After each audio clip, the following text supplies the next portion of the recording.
পুরো গল্পটা বলো তো, কিভাবে বানালে, কিভাবে পূজা দিলে?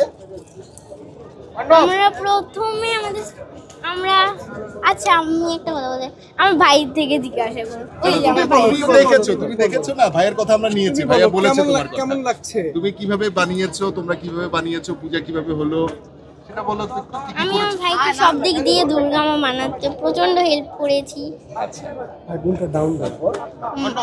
আমি আর আমার ভাই প্রথম দেবী দুর্গার মাটির মূর্তি বানাতে চাইলাম, তখন আমি আর আমার ভাই মাটি নিয়ে আসার জন্য প্রচণ্ড স্ট্রাগল করি।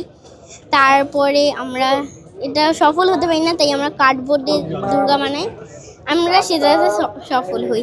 ওকে, এখন বিসর্জন দিতে পেরে কেমন লাগছে, কি মনে হচ্ছে? আমার প্রচণ্ড খারাপ অনুভব হচ্ছে।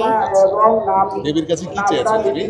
আমি যাতে ভালো মানুষ হতে পারি, দেশবাসী যেন ভালো থাকে, আমার মা বাবা যেন ভালো থাকে, আমার পুরো পরিবার যাতে ভালো থাকে। তোমার কি নাম? আমার নাম সৌমি ঘোষ অর্ণা। তোমার ভাইয়ের নাম? আমি ক্লাস 3-তে পড়ি। তোমার নাম? সুমিত ঘোষ অর্ণব। ধন্যবাদ।